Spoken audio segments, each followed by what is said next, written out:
Joanne, you were right. Wildlife corner, wildlife corner. The rhino. Yes, an amazing, amazing animal. I specifically focused on the rhino today. I had a couple of options. I specifically focused on them today because it is actually Endangered Species Day. International Endangered Species Day. So it's not a happy topic, but it's a real topic. And they're critically endangered, the rhino. In Kenya, especially the black rhino, only has about 5,500 individuals left living. Not a happy statistic, but it's a fact. So I wanted to share this with you because I know a lot of animal lovers out there. And, you know, we've been charged to be stewards of these animals. So we really need to face up to it. And one of the things is when we learn more about them, then we appreciate them, right? Okay, so now our word of the day is also important here. So don't forget that word, right? Magilani.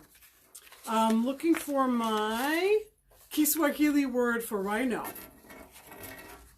So let's learn the Kiswahili word. Kifaru. Kifaru. Kifaru. And you know what rhinoceros means? It actually means horned nose. And that's from the Greek language. And actually, I think some of you might remember that my mom is German, so I grew up speaking German. And it's actually the same exact word in German. Nashorn, nose horn. So I thought that was kind of, you know, a lot of people like to know where words come from. The Maasai word, emun.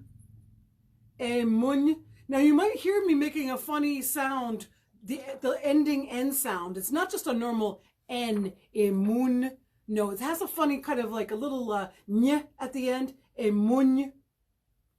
So it doesn't have another syllable, but it just has another ny. So I hope you guys are trying that at home, okay? Emun.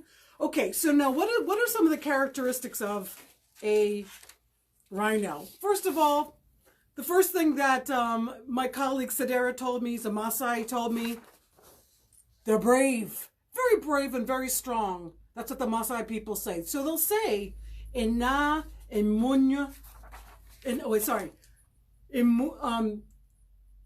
Magilani, Ena, Emunya. So brave like a rhino. Okay, so what makes them so brave? Hey, they're huge. So they have a lot of weight behind them. They can afford to be brave.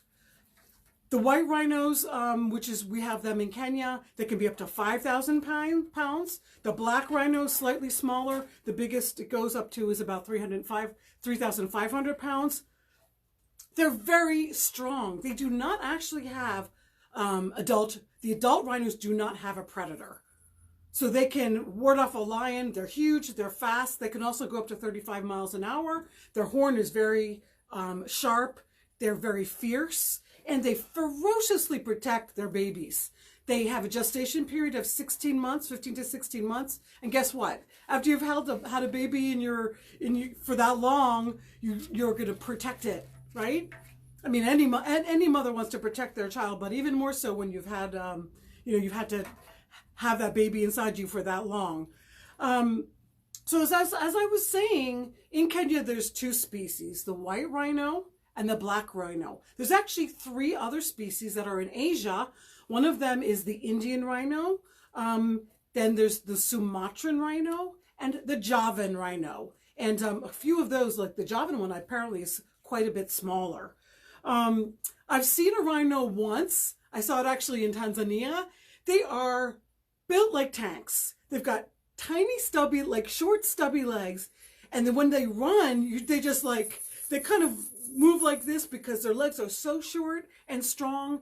But they can get up to, as I was saying, up to 35 miles an hour. That's fast.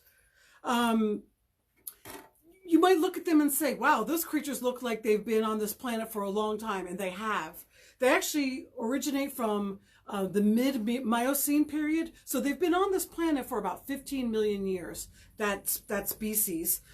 So you're right, if they look, they kind of look related to some of the dinosaurs because they've been around for a long time.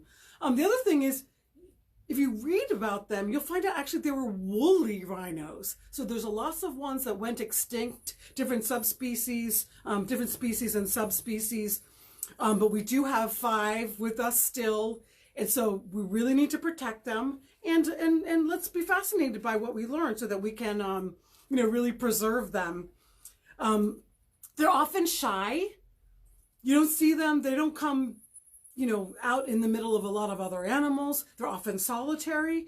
Sadera, who is our driver in Kenya, and he's a, Maasai warrior. He's been around lots of wild animals. He's also a tour guide, so he takes people on to see animals in the Masai Mara a lot. He's saying they have very tiny eyes, so they have poor eyesight, but very good hearing.